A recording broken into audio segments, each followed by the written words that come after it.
Hello friends, मैं आज़ाद sir. आपका अपना YouTube channel mental study point में स्वागत है। जैसा कि दोस्तों आप जानते हैं कि मैं आप लोगों को आपके अपने YouTube channel mental study point के माध्यम से मॉडर्न हिस्ट्री का क्लास दे रहा हूँ। इस मॉडर्न हिस्ट्री में मैंने अभी तक आप लोगों को सारे टॉपिक पढ़ाने के बाद अंतिम टॉपिक जो है भारतीय स्वतंत्रता आंदोलन, जिसे हम इंडियन नेशनल मूवमेंट के नाम से जानते हैं, इसके बारे में हम लोग पढ़ रहे हैं। इसके अंतर्गत हमने अभी तक आप लोगों को दोस्तों, जैसा कि हमने बताया था कि नेशनल मूवमेंट को हम 3 चरणों में बांट के पढ़ते हैं, जिसमें से प्रथम चरण 1885 से लेकर 1905 तक माना जाता है। इसे हम लोगों ने कंप्लीट कर लिया है। द्वितीय चरण जो 1905 से 1918 तक माना जाता है, इसे भी हम लोगों ने कंप्लीट कर लिया है दोस्तों। अब आता है तृतीय चरण, जिसको हम लोग 1919 से लेकर 1947 तक हम लोग पढ़ते हैं। और इसी चरण को दोस्तों, तृतीय चरण को ही गांधी युग के नाम से भी जाना जाता है। दोस्तों मैं आपको एक चीज़ बता दूं, पिछली बार दिल्ली पुलिस में यही क्वेश्चन भी पूछा गया था कि 1919 से लेकर 1947 के बीच के चरण को किस नाम से जानते हैं। तो उसमें कई ऑप्शन है। इसे गांधी युग के नाम से भी जाना जाता है, यानी तृतीय चरण जो है गांधी युग के नाम से जाना जाता है। अब इसी गांधी युग के बारे में दोस्तों आगे हम लोग को आज से पढ़ना है, जिसे हम लोग इंडियन नेशनल मूवमेंट के नाम से जानते हैं। और ये पूरी तरह से गांधी जी के इर्द गिर्द यहाँ से मूवमेंट चलेगा। ये दोस्तों आपके लिए हर एग्जाम के लिए ये बहुत ही इम्पोर्टेंट है और यहाँ से क्वेश्चंस बहुत पूछे जाते हैं। ठीक है, तो तृतीय चरण जो है 1919 से लेकर 1945 तक के बीच को हम लोग मानते हैं। अब दोस्तों पढ़ाने से पहले मैं छोटा सा एक इन्फॉर्मेशन देता हूँ थोड़ी सी गांधी जी के बारे में, कि गांधी जी का जन्म 2 अक्टूबर 1869 ईस्वी को गुजरात के पोरबंदर में हुआ था। गांधी जी के पिता का नाम करमचंद्र गांधी था। 13 साल की उम्र में गांधी जी की शादी कस्तूरबा बाई से हो गई थी। इनकी माँ का नाम पुतली बाई था। दक्षिण अफ्रीका ये 1893 में गए थे और वहाँ पर डरबन से जब वो प्रिटोरिया जा रहे थे तो बीच में मैरिट्सबर्ग पड़ता है, वहीं पे उन्हें ट्रेन से धक्का दिया गया था और वहाँ पे वो उनको उतार दिया गया था। यहीं से उनके जीवन में क्या होता है कि बदलाव आता है।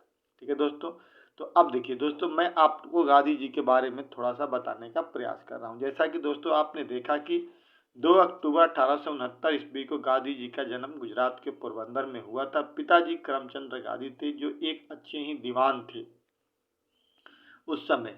इनकी उम्र 13 साल की उम्र में ही इनकी शादी हो गई थी। पढ़ाई लिखाई इनका कुछ प्रारंभिक पढ़ाई तो गांव में ही हुआ। उसके बाद से धीरे धीरे ये पढ़ाई करने के लिए लंदन भी चले गए। 3 साल की डिग्री लेने के बाद और वहीं से वकालत करने के बाद 1892 ईस्वी में गांधी जी जो थे वो वापस इंडिया आए थे। दोस्तों मैं पूरी कहानी बता रहा हूँ इनको। तो गांधी जी जब 1892 ईस्वी में वापस आए थे और आने के बाद वकालत की डिग्री करने के बाद वो अपना शुरुआत अहमदाबाद गुजरात से ही करना शुरू किया था, प्रैक्टिस करना। लेकिन उन्हें प्रैक्टिस में सफलता नहीं मिली। मुंबई गए, मुंबई भी उन्हें सफलता नहीं मिली। फिर वापस वो अहमदाबाद आ गए। इसी बीच उनकी मुलाकात होती है एक व्यक्ति से, जिसका नाम था अब्दुल्ला नाम था। क्या उसका? अब्दुल्ला नाम था। ठीक है दोस्तों, और उसी की एक कंपनी थी जिसका नाम था अब्दुल्ला कंपनी। उनसे मुलाकात जब गांधी जी से होती है तो अब्दुल्ला कहते हैं कि आप साउथ अफ्रीका में चलिए हमारे कंपनी के वकील बन करके। गांधी जी को यहाँ पे काम नहीं मिल रही थी, काम की सफलता नहीं मिल रही थी। तब जाकर गांधी जी ने हाँ भर दिया और तब 1893 में गांधी जी यहाँ से कहाँ गए? मैंने साउथ अफ्रीका के लिए रवाना हो गए, डरबन पहुंच गए। अब दोस्तों गांधी जी वकील भी थे, पढ़े लिखे भी व्यक्ति थे, अच्छे परिवार से आते भी थे, किसी चीज की कमी इनको नहीं थी। डरबन से ये प्रिटोरिया इनको जाना था। उसी बीच में ही ट्रेन से सफर कर रहे थे तो उन्होंने फर्स्ट क्लास एसी में टिकट ले लिया था। लेकिन वहां का रूल था कि कोई भी काला आदमी जो होगा वो फर्स्ट क्लास एसी में सफर नहीं कर सकता है। इसी बीच गांधी जी ने सफर करना शुरू कर दिया। अब वहां पे अंग्रेज और गांधी जी के बीच में क्या हो गया? टकराहट हो गई। टकराहट होने के बाद एक बीच में ही स्टेशन आता है जिसका नाम था मैरिट्सबर्ग। इसी मैरिट्सबर्ग में गांधी जी को अंग्रेजों ने धक्का दे करके ट्रेन से उतार दिया। अब गांधी जी के जीवन में एक पहला यहाँ पे झटका लगा था, क्योंकि अच्छे परिवार से थे, पैसे की कमी नहीं थी, सब कुछ था उनके पास, तो कभी उन्हें ऐसी जिंदगी से गुजरना नहीं पड़ा था। लेकिन यहाँ आने के बाद जब बातें बिगड़ी तब गांधी जी वहाँ के लोगों से मिले तो देखा कि साउथ अफ्रीका में तो बहुत सारी समस्याएं हैं इंडियंस के साथ, काले के साथ। तब गांधी जी गए तो थे वकालत करने के लिए, लेकिन वहाँ पे एक नेता की भूमिका में कार्य करने लगे और गए थे 1893 ईस्वी में।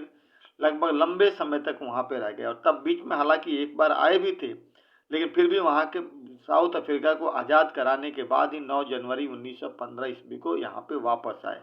यही वजह है दोस्तों कि हर साल हम लोग प्रत्येक साल 9 जनवरी को अप्रवासी भारतीय दिवस मनाते हैं, जहाँ से करंट अफेयर पूछा जाता है और यह 7 जनवरी से लेकर 9 जनवरी के बीच में मनाया जाता है, लेकिन जो वास्तविक होता है वो 9 जनवरी को ही अप्रवासी भारतीय दिवस मनाया जाता है। ठीक है दोस्तों, तो इस प्रकार गांधी जी गए तो थे वकालत करने, लेकिन वहां पे उनको सफलता नहीं मिली और फिर वहीं पे उन्होंने मेहनत करना शुरू कर दिया, लोगों के साथ संघर्ष में लग गए। अब हम चलते हैं गांधी जी के साथ। कह रहा है कि 1893 में दादा अब्दुल्ला नामक एक गुजराती व्यापारी के कार्यों से महात्मा गांधी दक्षिण अफ्रीका गए। वहां उन्होंने 1894 में दक्षिण अफ्रीका में नटाल इंडियन कांग्रेस की स्थापना की थी। दोस्तों ये भी एक क्वेश्चन दिल्ली पुलिस में पूछ चुका है एक बार कि नटाल इंडियन कांग्रेस की स्थापना कहाँ हुई थी, तो आपको अफ्रीका में हुई थी, यहाँ नहीं हुई थी। पिछली बार 2017 के ही एक शिफ्ट में ये क्वेश्चन पूछा गया है, तो अफ्रीका में हुई थी। 1903 ईस्वी में गांधी जी ने इंडियन ओपिनियन नामक समाचार पत्र का प्रकाशन आरंभ किया, जो गुजराती, हिंदी, अंग्रेजी तथा तमिल में प्रकाशित होता था। 1904 में गांधी जी ने डरबन में फिनिक्स फार्म की स्थापना की। दोस्तों बहुत इंपॉर्टेंट है। गांधी जी ने अपने जर्मन मित्र की सहायता से महात्मा गांधी ने डरबन में टॉल्स्टॉय फार्म की स्थापना की। कहाँ पे? तो डरबन में टॉल्स्टॉय फार्म की स्थापना की। महात्मा गांधी 1915 ईस्वी में दक्षिण अफ्रीका से भारत लौटे तथा अहमदाबाद के पास साबरमती आश्रम की स्थापना की थी 1916 ईस्वी में। दक्षिण अफ्रीका में उनके संघर्ष तथा उनकी सफलताओं को देखकर गांधी जी के राजनीतिक गुरु गोपाल कृष्ण गोखले ने उन्हें भारतीयों से में पहले ही लोकप्रिय बना दिया था। क्योंकि इतनी लोकप्रियता बढ़ गई थी ना गांधी जी की कि हर कोई चाहता था कि हम यहाँ पर उनको देखें और समझें। क्योंकि गांधी जी को ये पता था कि गांधी जी ने अकेले साउथ अफ्रीका को आज़ाद कर दिया है, तो भारत को भी आज़ाद करा दें। 1915 में गोपाल कृष्ण गोखले ने गांधी जी को सक्रिय राजनीति में प्रवेश के पूर्व 1 वर्ष तक भारत का भ्रमण करने का सलाह दिया। कहा कि भारत को पहले घूम कर देखिए, क्योंकि भारत की स्थिति अलग है और साउथ अफ्रीका की स्थिति अलग थी। भारत का भ्रमण के दौरान महात्मा गांधी ने भारतीयों से सेना में भाग लेने की सलाह भी दी, इसीलिए उन्हें भर्ती वाला एजेंट भी कहा जाता है। गांधी जी की उपमा दी गई, चूंकि इस समय ना फर्स्ट वर्ल्ड वॉर चल रहा था 1914 से 18 के बीच में, तो उस समय गांधी जी ने अंग्रेजों को साथ देने का कहा था, ताकि अगर लड़ाई जीत जाता है अंग्रेज तो हमारे लिए कुछ काम करेगा। गांधी जी ने गुजराती भाषा में अपनी आत्मकथा लिखी है, जिसका नाम है माई एक्सपेरिमेंट विथ ट्रुथ नामक से अंग्रेजी अनुवाद महादेव देसाई ने कराई थी। ठीक है दोस्तों, ये तो था थोड़ा सा गांधी जी के बैकग्राउंड की। अब सवाल आता है चंपारण सत्याग्रह। चंपारण सत्याग्रह के करने से पहले दोस्तों मैं आपको एक छोटा सा कहानी बताता हूँ। गांधी जी 9 जनवरी 1915 ईस्वी में आए और भारत को घूमने का प्रयास किया। घूमते घूमते पूरा 1 साल तक भारत को घूमने के बाद 1916 ईस्वी में लखनऊ में अधिवेशन हो रहा था कांग्रेस से। जो मैंने पहले आपको बता रखा है कि 1916 का लखनऊ अधिवेशन एक ऐतिहासिक अधिवेशन था, जहां पे नरम दल और गरम दल यानी कांग्रेस जो 2 हिस्सों में 1907 में बट गई थी, यहीं पे मिल जाती है। तो वहीं पर 1916 में जो लखनऊ में अधिवेशन हो रहा था, गांधी जी वहीं पे अधिवेशन में गए थे और इस अधिवेशन का मुख्य मुद्दा था किसानों की समस्या। उसी किसानों की समस्या को लेकर के एक बिहार के चंपारण के किसान थे, जिनका नाम था राजकुमार शुक्ला। राजकुमार शुक्ला जी जो थे वो आए थे अपने चंपारण के किसानों की समस्या लेकर के लखनऊ अधिवेशन में। उसी लखनऊ अधिवेशन में गांधी जी की मुलाकात उनसे होती है। किनसे? तो राजकुमार शुक्ला से होती है। और राजकुमार शुक्ला जी जो होते हैं वो गांधी जी को कहते हैं कि एक बार आप चंपारण आकर देखिए कि भारत में किसानों के साथ अंग्रेजों की क्या स्थिति बनी हुई है, कितनी दुर्दशा खराब कर रखा है हमारे भारतीय किसानों की। क्योंकि आप तो किसानों के मसीहा हैं, तो आप किसानों के बारे में सोच सकते हैं। ये बात राजकुमार शुक्ला जी ने कहा था गांधी जी से। गांधी जी ने कहा ठीक है, मैं वादा तो नहीं कर सकता हूं, लेकिन एक दिन चंपारण आने का प्रयास जरूर करूंगा। तब जाकर के 1917 में गांधी जी चंपारण जाते हैं। ये बीच की कहानी होती है दोस्तों, जो मैंने आपको कनेक्ट करके बता दिया। अब यहाँ से 1917 के चंपारण कहानी हम लोग पढ़ते हैं। कह रहा है कि राजकुमार शुक्ला नामक चंपारण के एक स्थानीय नेता 1916 ईस्वी में कांग्रेस के लखनऊ अधिवेशन में महात्मा गांधी से मुलाकात कर उन्हें चंपारण आकर इस आंदोलन के नेतृत्व संभालने का निमंत्रण दिया। चंपारण में अनुबंधात्मक कृषि के अंतर्गत नील की खेती होती थी। मतलब अनुबंधात्मक कृषि का मतलब था दोस्तों कि वहां पर लीज पर लेकर के, पैड पर लेकर के अंग्रेज क्या करते थे, खेती करते थे, जमीन को खरीद कर उस पर खेती करवाते थे।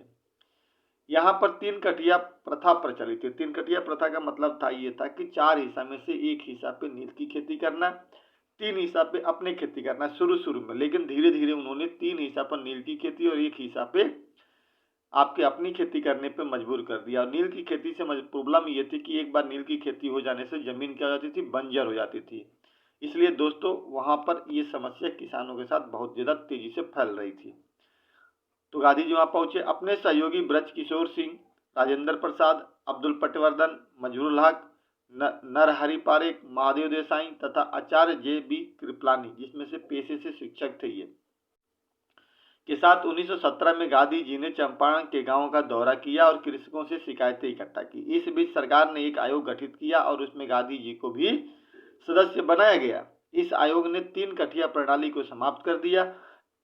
चंपारण आंदोलन के दौरान रविन्द्रनाथ टैगोर ने गांधी जी को महात्मा कहकर संबोधित किया था। याद रखिए दोस्तों, ये भी दिल्ली पुलिस में 2013 में एक बार पूछा गया क्वेश्चन कि रविन्द्रनाथ महात्मा गांधी को गांधी किसने कहा था, तो रविन्द्रनाथ टैगोर ने कहा था। और इस प्रकार से उनको सफलता मिल गई वहां पर। इसके बाद दोस्तों आता है दूसरा आंदोलन, अहमदाबाद आंदोलन, जो मार्च 1918 में हुआ था।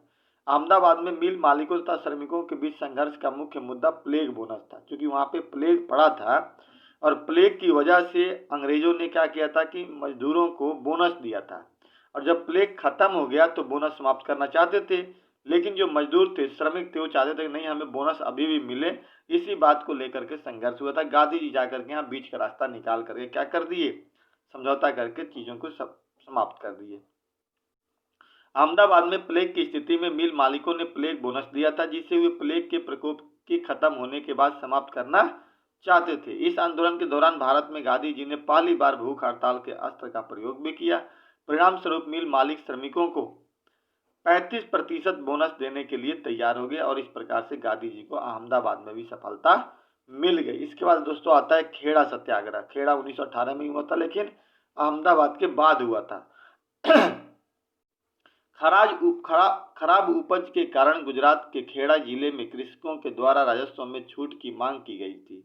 अब वहां पे खेड़ा में क्या हो रहा था कि खराज उपज था ना, उपज खराब हुई थी तो छूट में मांग हो रही थी, अंग्रेज देने को तैयार नहीं थे। गांधी जी गए तो बोले कि ठीक है, कोई बात नहीं है, आप लगान उनसे वसूलिए जो लगान देने में सक्षम है, लेकिन अंग्रेज तैयार नहीं थे। तब जाकर गांधी जी ने कहा कि अगर ऐसा नहीं करेंगे तो हम आंदोलन करेंगे, और सभी को आंदोलन के लिए तैयार करने लगे। तभी बीचों बीच रातों रात ये आवाज आई कि लगान उन्हीं से वसूला जाए जो लगान देने में सक्षम है। तब जाकर के वहां पे भी गांधी जी को जीत मिल गई। यही बात कह रहा है, खराब उपज के कारण गुजरात के खेड़ा जिले में कृषकों के द्वारा राजस्व में छूट की मांग की गई। गांधी जी ने कृषकों से लगान नहीं देने का आह्वान किया। खेड़ा जिले के युवा वकील वल्लभ भाई पटेल तथा इंदुलाल याग्निक गांधी जी के साथ गांव का दौरा भी शुरू किया। इसी बीच गांधी जी को पता चला कि सरकार ने अधिकारियों को गुप्त निर्देश दिया है कि लगान उन्हीं से वसूला जाए जो लगान देने की स्थिति में है। इस तरह गांधी जी का मकसद पूरा हो गया और आंदोलन को गांधी जी ने स्थगित कर दिया। ठीक है दोस्तों, इस प्रकार गांधी जी का शुरुआती जो क्षेत्रीय आंदोलन था ये 3 था, एक बिहार के चंपारण में और 2 गुजरात में अहमदाबाद और खेड़ा में। और इस प्रकार से इन तीनों आंदोलन के माध्यम से गांधी जी की लोकप्रियता बढ़ गई। इसी बीच भारत में रोलट एक्ट आता है 1919 में। प्रथम विश्व युद्ध के उपरांत जब जनता संवैधानिक सुधारों की उम्मीद कर रही थी, उसी समय ब्रिटिश सरकार ने एक दमनकारी अधिनियम, जिसे हम लोग अराजकता और क्रांतिकारी अपराध अधिनियम 1919 या रोलट एक्ट के नाम से जानते हैं, प्रस्तुत किया। ये बहुत ही खतरनाक एक कानून था। गांधी जी इसी का विरोध कर रहे थे। रोलट एक्ट के प्रस्तावित होने की स्थिति में महात्मा गांधी ने आरंभ में ही इसका विरोध किया और उन्होंने फरवरी 1919 ईस्वी को इसके विरोध के लिए एक देशव्यापी आंदोलन का आह्वान किया ताकि ये भारत में लागू न हो।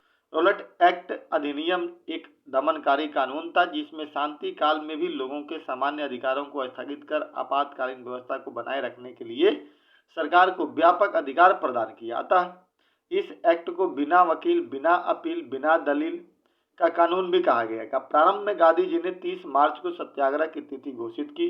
जिसे बाद में 6 अप्रैल कर दिया गया। तिथि परिवर्तन के कारण असमंजस की स्थिति हो गई और अनेक जगहों पर आंदोलन 30 मार्च को ही प्रारंभ हो गया। गांधी जी के पंजाब और दिल्ली में प्रवेश पर प्रतिबंध लगा दिया अंग्रेजों ने। दिल्ली में इस आंदोलन को स्वामी श्रद्धानंद द्वारा चलाया गया। स्वामी श्रद्धानंद को जामा मस्जिद में आमंत्रित किया गया। ठीक है दोस्तों, मुंबई में गांधी जी ने इसके विरोध में 1919 में एक सत्याग्रह प्रस्तावित किया और सत्याग्रह आंदोलन की शुरुआत भी की। अब इसी को देखते हुए क्या हुआ, ये पूरा आंदोलन अपने देश में अलग अलग चलता रहा दोस्तों।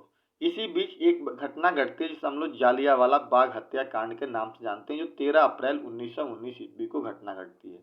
दोस्तों इसके बारे में अब हम लोग अगली कहानी में पढ़ेंगे। जालियांवाला बाग हत्याकांड का वजह क्या था, क्यों ये जालियांवाला बाग हत्याकांड हुआ, इसके बारे में हम लोग नेक्स्ट टॉपिक में नेक्स्ट वीडियो में पढ़ने का प्रयास करेंगे दोस्तों। ठीक है दोस्तों, तो आपसे मेरा यही रिक्वेस्ट है कि जो भी वीडियो को देख रहे हैं प्लीज़ वीडियो को लाइक करें, शेयर करें और सब्सक्राइब करें और अपने दोस्तों के बीच में ज़्यादा से ज़्यादा शेयर करने का प्रयास करें दोस्तों।